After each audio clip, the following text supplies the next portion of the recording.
Another episode of Mormon Discussion Podcast. I'm your host, Bill Reel. Grateful for the chance to be with you today. This is episode number 376, I believe. And what I wanted to do today, this is utilizing the Jehovah's Witnesses to understand Mormonism. And I've been thinking about this for a few days. I came across a video a couple of days ago, and I'm really hoping, folks, if there's any sound issues at all, if folks will let me know that. So that I can correct it if that's the case. But what I wanted to do is talk about the Jehovah's Witnesses and show just a ton of things about how they do their religion. And what I think happens when you're a believing or non-believing, for that matter, post-Mormon, when you start to see how other high demand fundamentalist religions in the modern age operate, you can begin to see kind of the forest from the trees. And so I thought this would be a lot of fun. And I'll start with the video. We'll watch the video. It's 5 minutes long. I reached out to the owners of this YouTube channel and asked for permission to use their video, and they gave it to me. We'll stop it at various points along the way to talk about it. But I think what you're going to be amazed by is how similar the Jehovah's Witnesses are to Mormonism in 1,000 different ways. But often as a believer, you have this way of like going like, oh, no, they're that, and they're weird, and they're over there, and they're doing crazy stuff. And my religion's normal and is God's true kingdom on earth. But when you parse out, like, there are specific terminology and there are unique beliefs. But when you look at how those beliefs fit into their system generally, and when you look at the language that their vernacular being unique, and our vernacular inside Mormonism is also unique. But when you parse it down to like, what are both sides really saying? It is often the very, very same thing. And so again, today, folks, for those joining us, we're going to talk about the Jehovah's Witnesses, and in a way that I think you're going to see so many connections. And if you're a believer, let me say what my point is and what the goal is of this episode. For the believer who watches this, you happen to be on YouTube, you happen to come across this video, you are so emotionally connected to your religion of the Church of Jesus Christ of Latter-day Saints, of Mormonism. And you see yourself as being part of God's kingdom, and you realize like the world went into apostasy, the gospel was restored. I'm lucky that I was born into or somehow converted to the Church of Jesus Christ of Latter-day Saints. And I know that my church is true, and I know that all the other religions out there are not. I know that we have prophets, seers, and revelators. I know that we have priesthood authority. I know that we have God's one true kingdom on earth, and everyone else has something less than. And you realize, like, in your head as a Mormon, you know, like, my testimony is unique. Like, how I believe that my church is true. I know that I have the right answers, and everyone else on the planet is somehow distracted or deceived by the philosophies of men, right, mingled with Scripture. And the reality is, when you start to sense, my hope is that you'll sit with this episode enough that you'll sense just how similar the Jehovah's Witnesses are to you, and then start to recognize, like, the folks in that system believe just as adamantly, just as seriously as you do. And so without further ado, let's put up on the screen this video, and we can watch it. We'll pause it at various points and talk about it, and then I've got a slideshow. We'll run through a few things. I'm hoping that, in fact, I've got to be done by 10:30. So we're about an hour and 10 minutes. We'll do this. And so hopefully, if folks are listening, I see there's 18 people there. When this comes on, if you'll please immediately let me know if the sound is working or not on your end. I was actually going to record this not live and then publish it, but I was afraid I would have some type of IT issue that I didn't know about. And so having you folks watch live is a big help to this. So here we go. Jehovah's. Oh, and I should even start off right from the start, by the way, before we even play anything. By the way, I think the guy's name is Lloyd Evans, maybe. I'll share the link in the resource notes as well as in the comments here at some point once we get out of the video. But notice right off the back, by the way, the proselyting missionary effort of Jehovah's Witnesses. These two ladies are proselyting for the Jehovah's Witnesses faith. Now, they do their missionary work different. It's the local members of the congregation who are pressured into going out and spending so many hours a week knocking on doors and delivering the Jehovah's Witnesses religious message. They do it volunteer, by the way, at their own cost to an extent. But these two women are carrying their materials and tracting materials and pamphlets and books and things. And then they just go somewhere. They'll stand on a street corner somewhere and essentially publicize like, hey, we've got all this Christian information. We'd love to offer it to you. You know, would you be interested in listening to a gospel message, essentially? And so right off the bat, you can see that Jehovah's Witnesses do a form of missionary work that while the specifics of it may be different, it involves the same sort of loyalty and impetus on the member and the pressure that the institution places on its members to do it. And so right off the bat, we've got this connection. Witnesses are a group claiming the Bible as the basis Hopefully you for guys their hear it. teachings. If you can let me know if you do. Their origins can be traced to 1879, when their founder Charles Taze Russell began publishing the Watchtower magazine. Russell predicted that Armageddon would come by 1914 at the latest, and expressed this conviction in his book The Time Is at Hand, published in 1889. The battle of the great day of God Almighty, which will end in AD 1914 with the complete overthrow of Earth's present rulership, is already commenced. Despite the So I'll just jump in here right away. One is that there were predictions made about when Christ would return. Mormonism also has that. If you're a believing member, there are quotes out there where Joseph Smith said that that Jesus shall come, and again, I don't have the quote in front of me. I prepared this slideshow just within the last 45 minutes this morning. But you can feel free to Google it. Joseph Smith, there are quotes out there that are from him where he is talking about how Christ will come in the near future. There's also something else that happens. We'll get into this as we move along, but Jehovah's Witnesses, their first leader, Russell, he predicted like 1874 that Christ would come back, and then that didn't happen. So they had it like, well, he came back, but he's not visibly present. But by 1914, it'll certainly happen.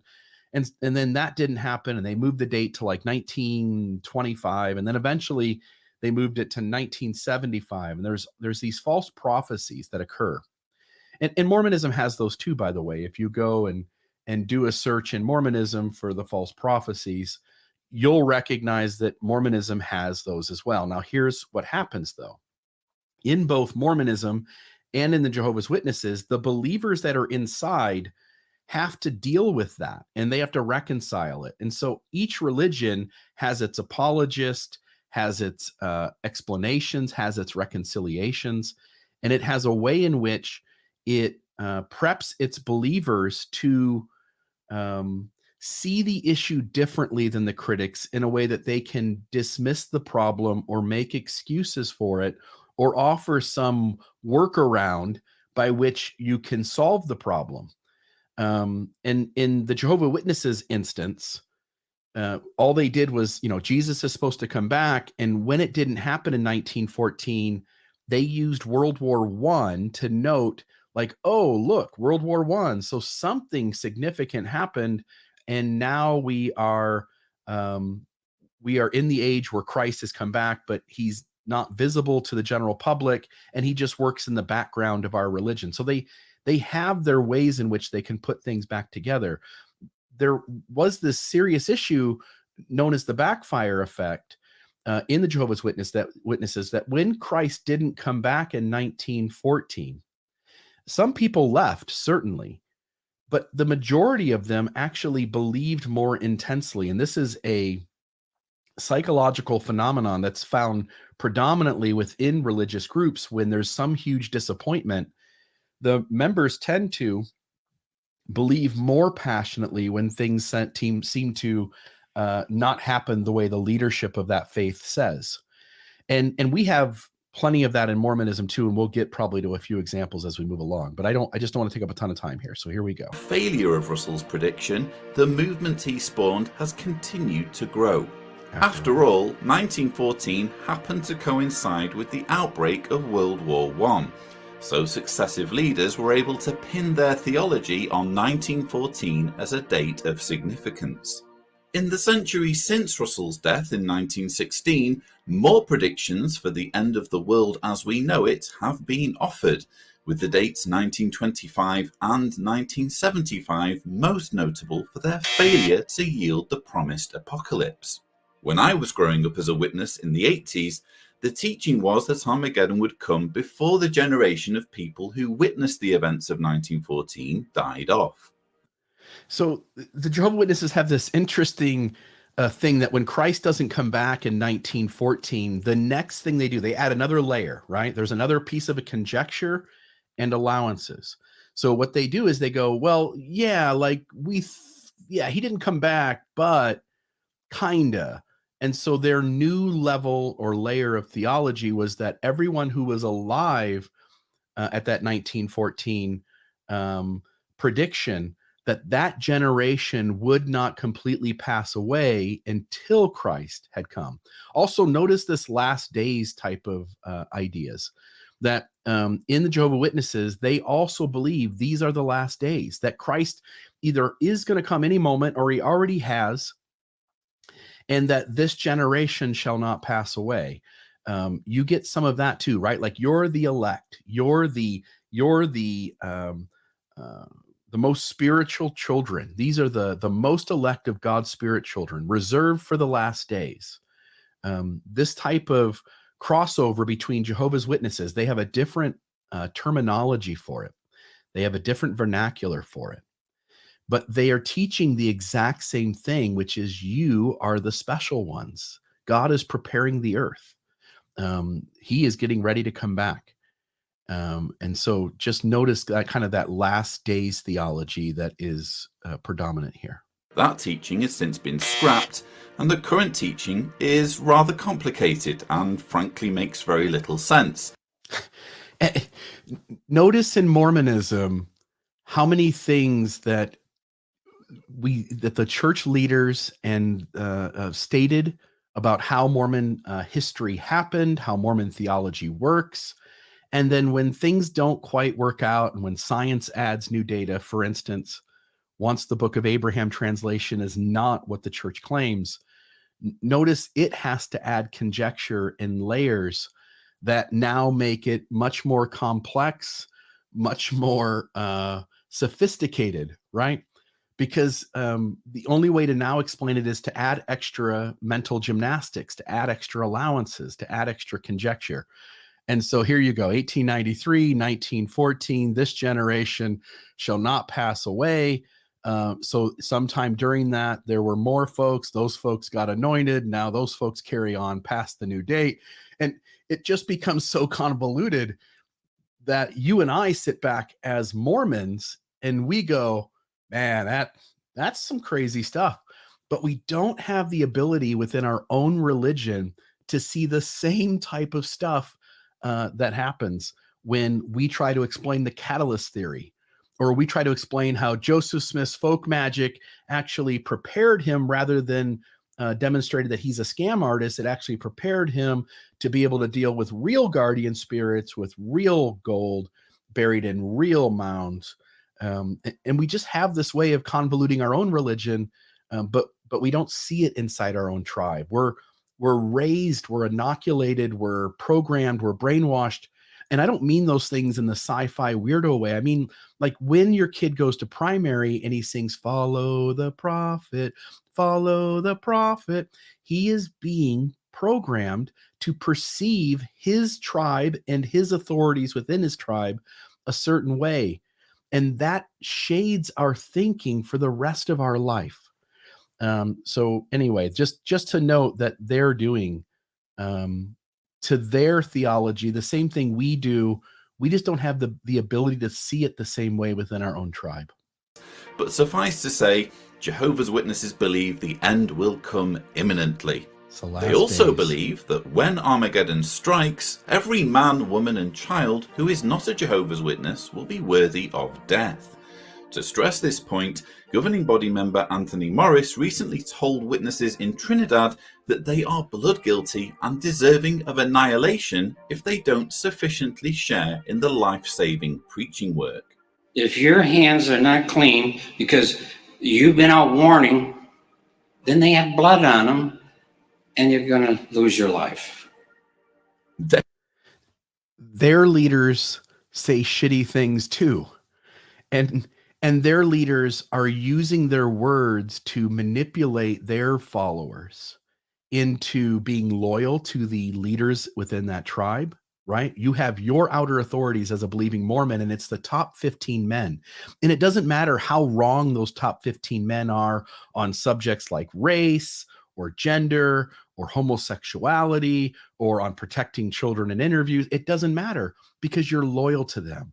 And so regardless of whether your top 15 actually demonstrate that they are in fact prophets, seers, and revelators, you place trust in them that they are. The Jehovah Witnesses, the members of that faith, do the same thing to their guy. They trust him, and he uses his words to manipulate the membership into loyalty and obedience, into being scared of having questions and doubts, of being scared of listening to their friend who left the faith and discovered problems. And I just want you to notice that. So anyway, we'll move on from here. Death threats, fear-mongering, and failed predictions aside, the most disturbing elements of the Jehovah's Witness religion involve the organization's abusive policies and disregard for human rights. According to the Universal Declaration of Human Rights, everyone has the right to leave their religion if they so choose. But when you are baptized as a Jehovah's... Notice, I'm going to go back here. The Jehovah's Witnesses have an article of faith. All right. Article 17, Article 18, Article 19, right? Article 19, everyone has the right to freedom of opinion and expression. This right includes freedom to hold opinions without interference and to seek, receive, and impart information, ideas through any media, regardless of frontiers. But when the rubber meets the road, they sure as hell are not letting their critical thinking members have safe spaces to influence the flock. Notice Article 18, this right includes freedom to change his religion or belief. But again, the moment you start to raise questions in the Jehovah's Witness faith, they shun you. You are distanced from the members of that faith. And so notice in Mormonism that questions are honored, but opposition is not. Notice that it is wrong to criticize leaders of the church, even if the criticism is true. And you also get the double speak, where in other places, Latter-day Saint leaders act as though they want you to be a truth seeker. They want you to find the truth no matter what. They want you to adopt all truth no matter where it is. Double speak is a gigantic mechanism within high demand fundamentalist religions. And I simply want you to notice that the Jehovah's Witnesses and the Church of Jesus Christ of Latter-day Saints play the same game. But when you are baptized as a Jehovah's Witness, you pledge yourself to the organization for life. If you ever decide... Give your time, talents, everything to the building up of the Church of Jesus Christ of Latter-day Saints. Baptism too. That was a pretty Mormon looking baptism outside of the outfits, huh? I wish I got to wear the white Hanes t-shirt and the black shorts, but I think actually the jumpsuit's probably better. I think I like that one better than what they were wearing. To leave, your close friends and family are ordered to shun you and treat you as though you don't exist. Think about that. Like the moment you start to raise questions or signal to everyone in the congregation that you no longer belong as a believing Mormon, notice that their religion is taught to shun you. Now, in Mormonism, if you're a believer and you're listening to this, Notice that when a believing Mormon no longer fits in the box, he starts to have questions and doubts. He starts to raise his hand with criticism. Notice we also have our internal mechanisms that will distance that person from the rest of us. We do not allow safe spaces for criticism of the Church of Jesus Christ of Latter-day Saints or its leaders. Every congregation in Mormonism, every ward and stake has its mechanisms in order to squash or silence folks who speak out. With the end of this thing being one, telling members to disassociate from their close relationships with folks who do that, and also with the disciplinary measures such as excommunication and disfellowship. Even though they've renamed them, it's the same tool. The religion also has a growing reputation for covering up child abuse on an astonishing scale. Does that sound familiar? Folks, if you're listening, Google Sam Young and look at what he was trying to do. And again, for every believer who's listening, take a moment and try to understand it from an outsider perspective. In Mormonism, you have a lay leader. He's just the electrician or the accountant, or the plumber or the carpet salesman in my case. And he has no formal training. He's just a human being. And then we say like, hey, God told us you're the guy, so you get to be the leader of this congregation. And then we have this lay leader who has no formal training, who we teach him that he receives the voice of God. He's the one who's responsible for receiving the mind and will of God. And he's just the electrician or the accountant. And now he brings children into his office on a one-on-one basis to have conversations around issues such as sexuality. And notice that folks like Sam Young were saying like, hey, this is really unhealthy. This is a really safe space for abuse. This is a really safe space for people to tamper with healthy boundaries and to corrupt those boundaries, making them very unhealthy. And he said, what we should do is have two people in the room. And the church doesn't want to admit that Sam Young is right. They only take this baby step that says if the child or the parents request there to be a second person in the room. But between you and me, like if you're listening, don't you grasp that the healthiest thing to do, knowing the prevalence of child abuse that goes on, doesn't it seem just healthy and responsible to never allow a child into a closed room with a stranger without there being two adults at a minimum present? It seems like a no-brainer to me. And notice that your religion can't exactly get there. And notice, by the way, the Jehovah's Witnesses are doing the same thing.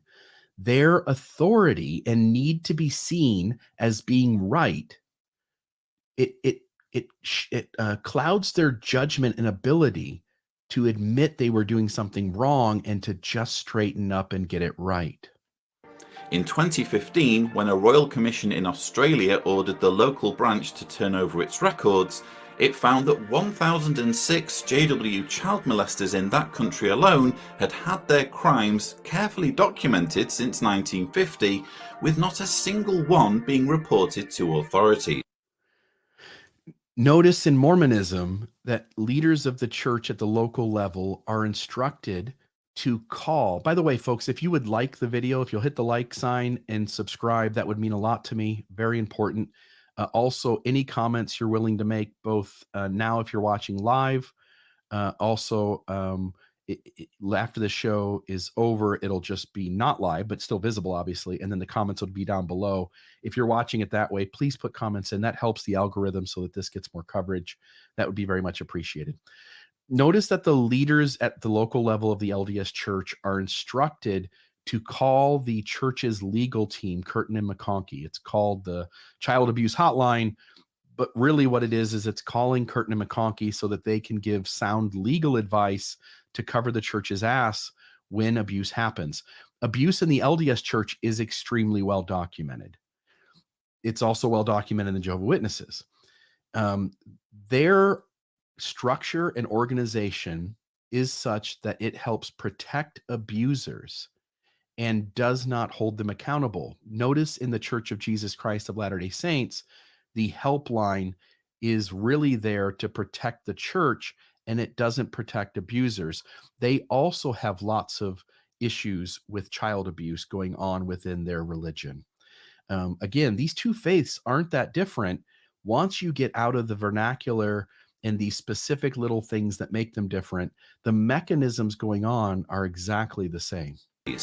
Multiple lawsuits in other countries indicate that something called the two-witness rule, combined with the witness culture of secrecy, trusting congregation elders, and onus on forgiveness of sin, have Two-witness rule, by the way, Mormonism has that within its disciplinary councils as well. A secrecy culture, yeah. We have men at the top at every level, and we are to give deference to them. They speak for the Lord, and there is so much about confidence being kept, even when there are unhealthy behaviors going on. Learned dependency on elders, so learned dependency on prophets, seers, and revelators, on stake presidents, on bishops. And then this forgiveness, right? Like, it's not your business. The bishop is handling it. Person should have a right to be forgiven. And it creates such an unhealthy set of boundaries, and it creates a safe space for abusive behavior. And notice that that is very similar in both systems. created an environment in which children are at risk from predators who can operate almost with impunity. Jehovah's Witnesses are also known for teaching that the Bible prohibits blood transfusions. The Bible is actually silent about the medical use of blood because people only started transfusing it in the 19th century. But that hasn't stopped witness leaders from teaching their followers since 1945 that death is preferable to receiving a blood transfusion. Witnesses who are hospitalized in a critical condition can even expect to have a team of elders visit them at their bedside to remind them of the need to stay loyal to this teaching.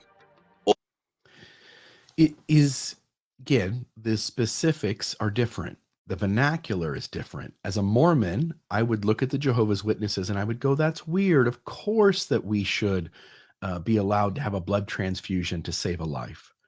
But then when my leaders would tell me I can't drink a tea or a coffee, or that I need to go to the temple and do this strange ordinance, or that I need to pay 10% of my money on gross towards tithing, I go like, oh, that's normal. Like, that's no big deal.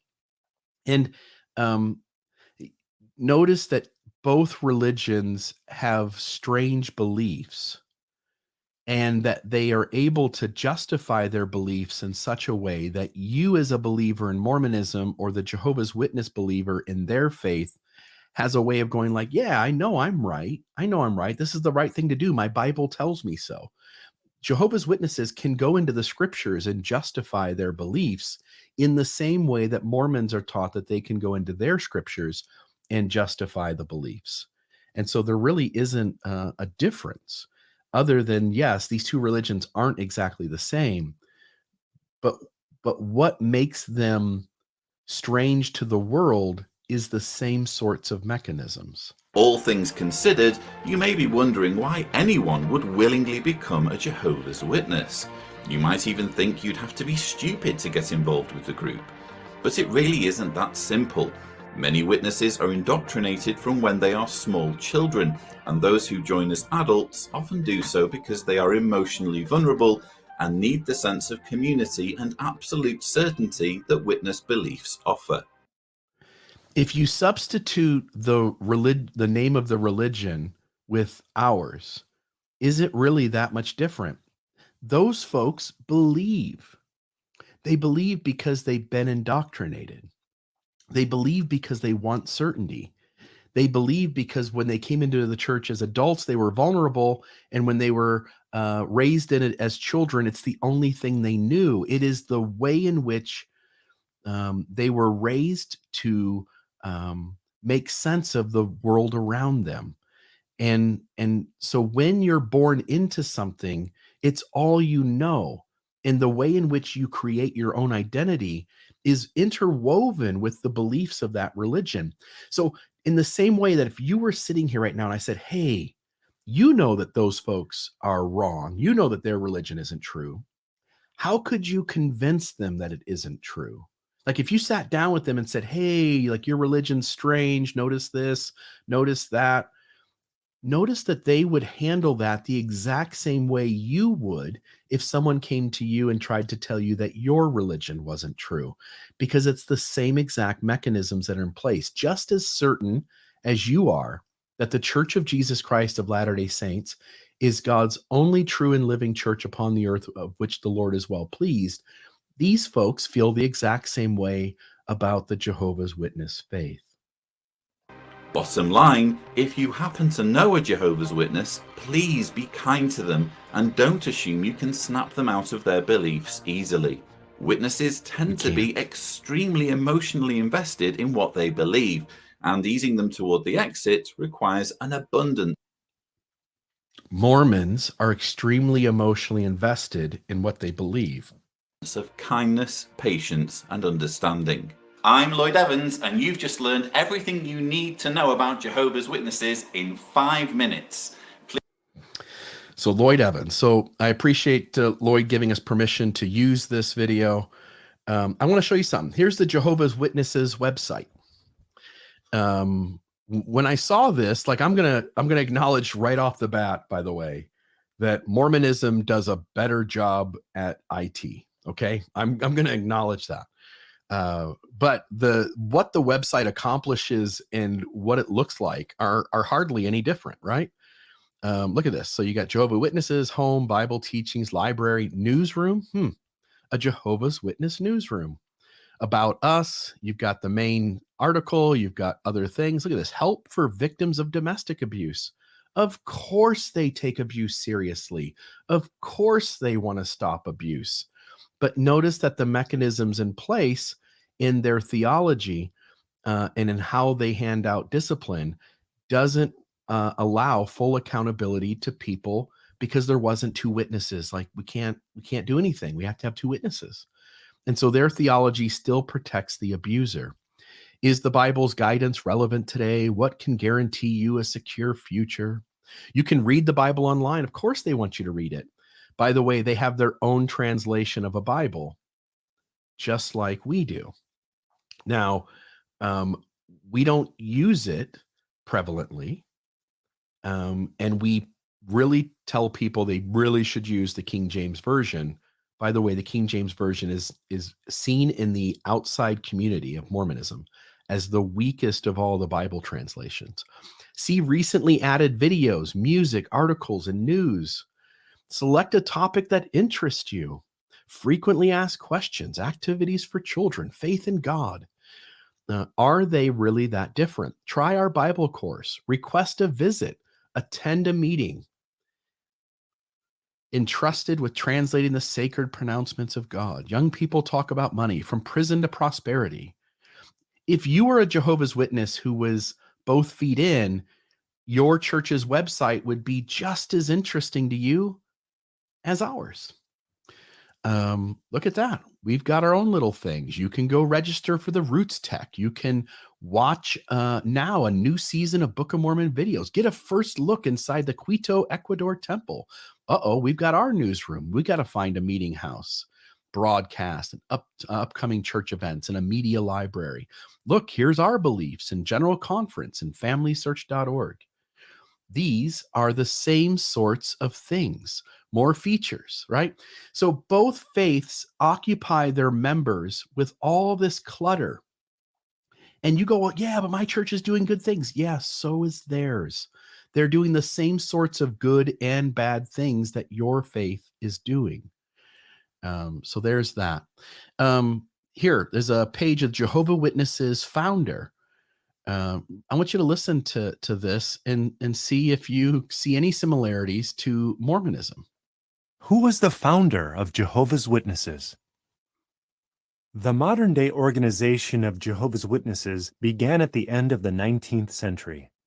At that time, a small group of Bible students who lived near Pittsburgh, Pennsylvania, in the United States, began a systematic analysis of the Bible.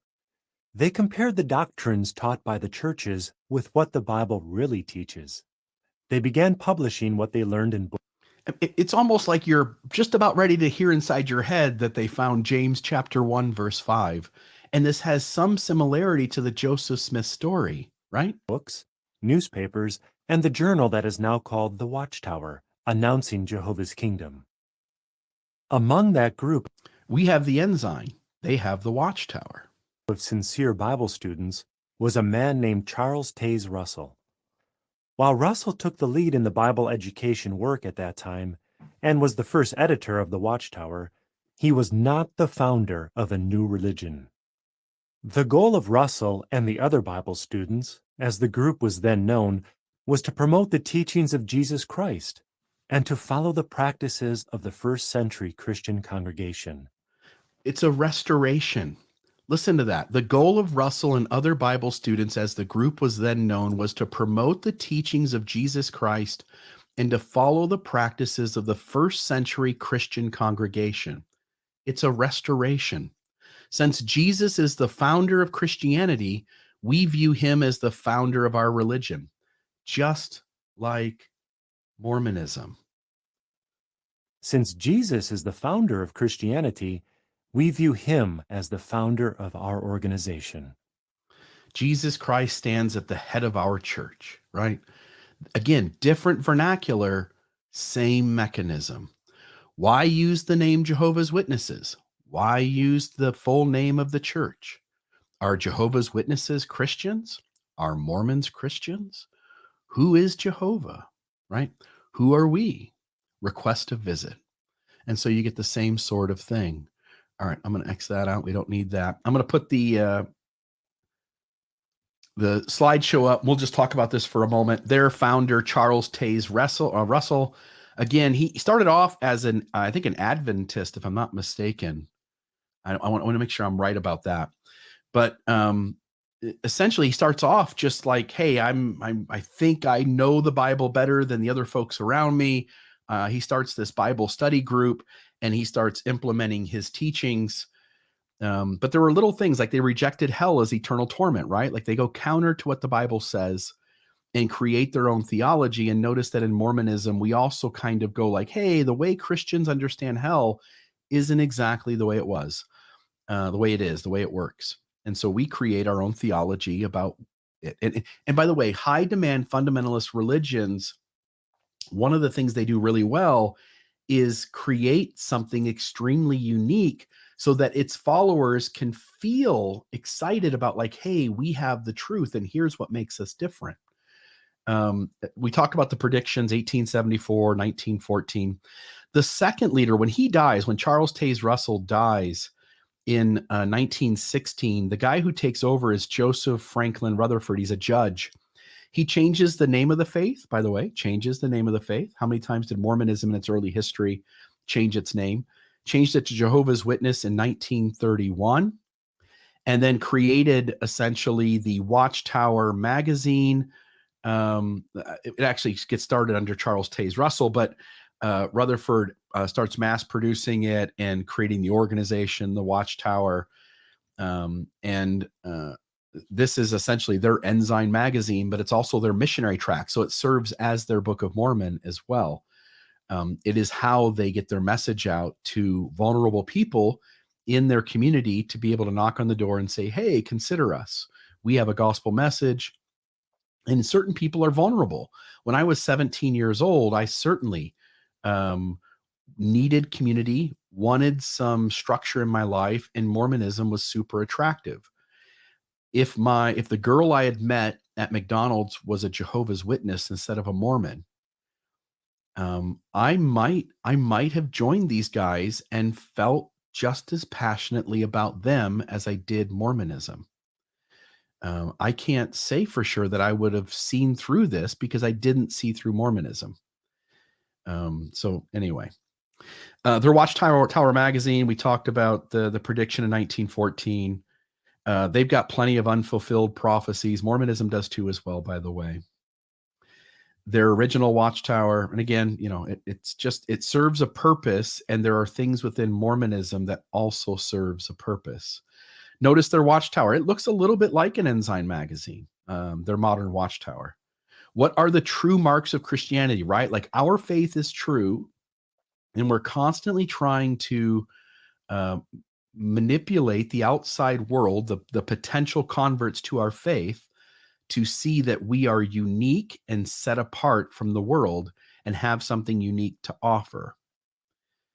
How can you choose a good religion, right? Mormonism establishes its own litmus test for how you can know that Mormonism is true. And I just want you to understand that that's circular reasoning. There is nowhere out in the world where there is a process given to you by which you can know for sure that Mormonism is true. Mormonism comes along and hands you the process, right? Moroni chapter 10, 3-5. How can you choose a good religion? Jehovah's Witnesses do the same thing.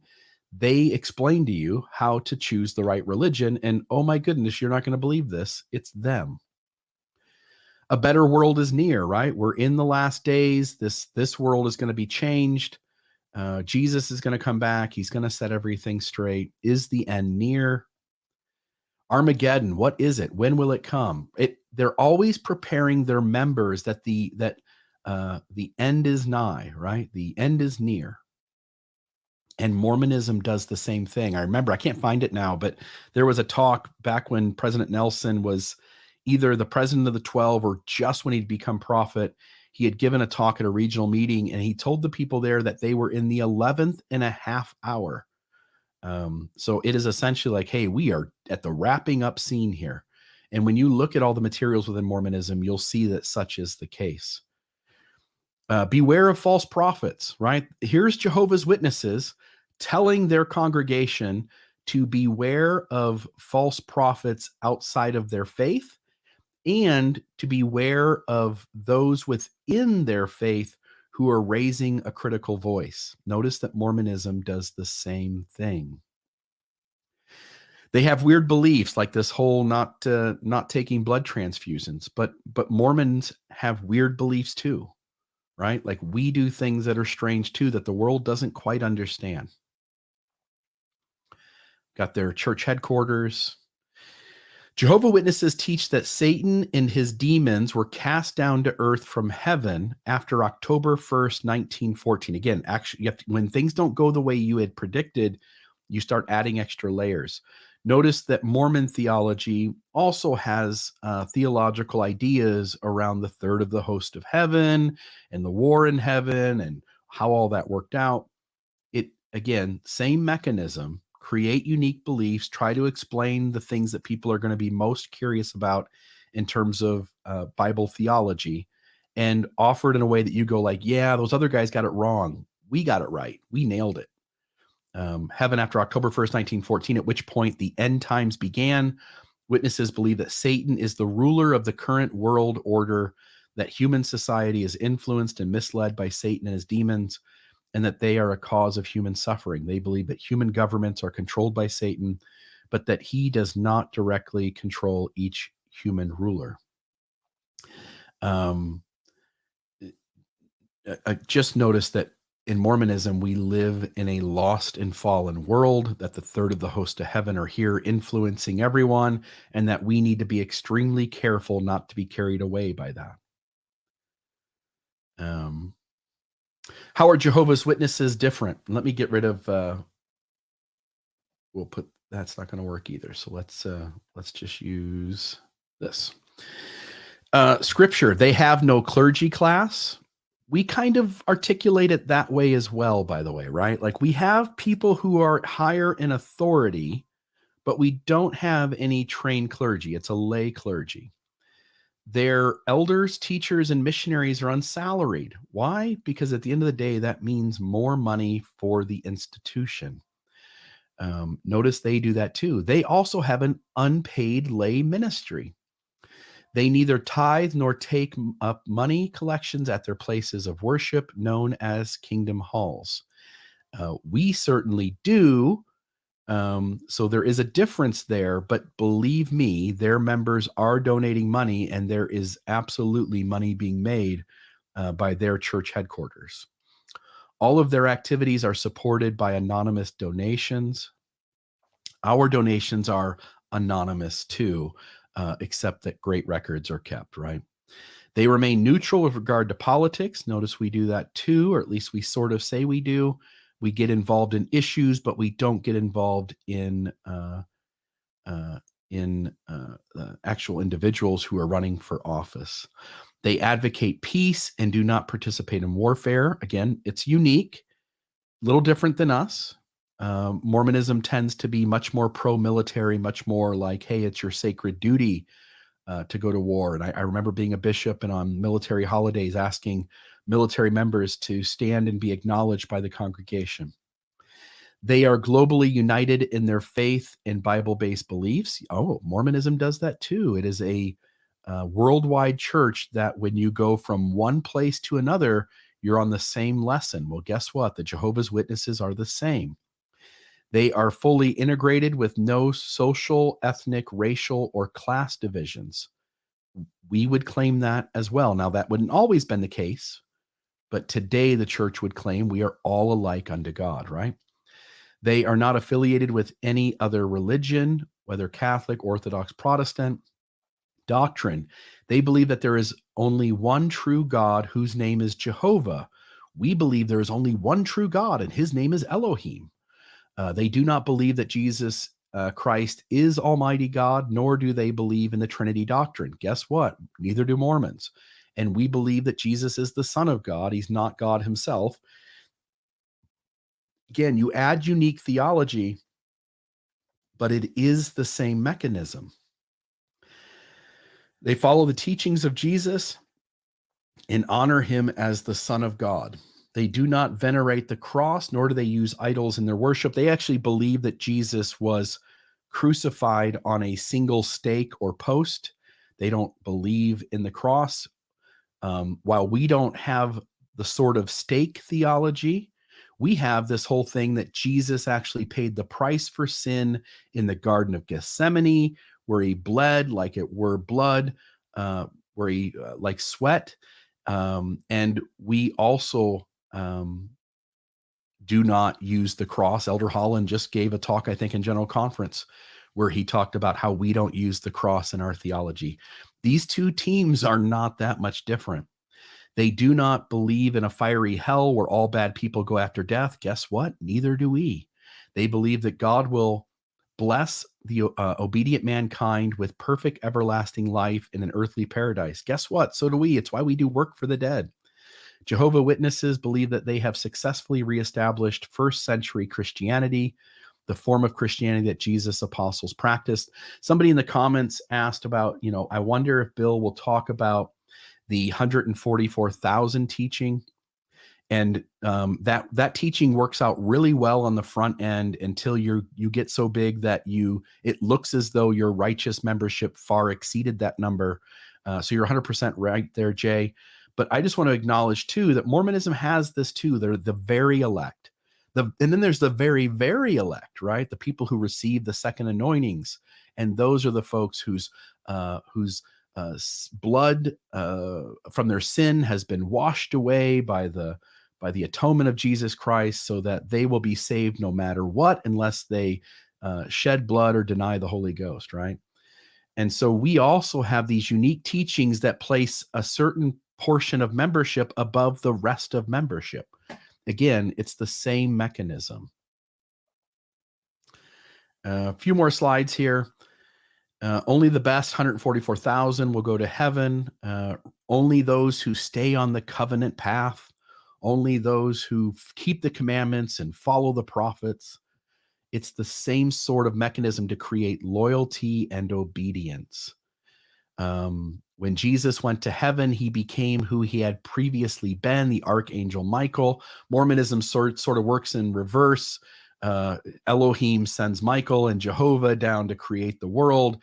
Jesus comes to earth, and he's already half God and half man. He makes the atonement for all the worlds that are all across the universe.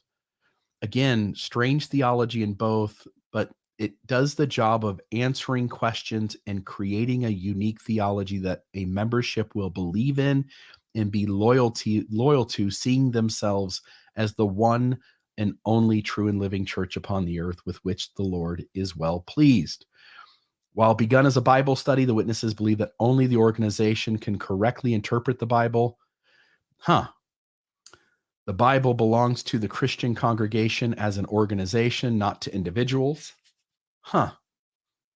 Regardless of how sincerely they may believe, they can interpret, not to individuals, regardless of how sincerely they may believe, they can interpret the Bible, right? The organization is responsible to tell you what things mean, and you can use the Holy Ghost to know, but only so much as the answer that you get coincides with the answer that you've been given by the leadership of the church.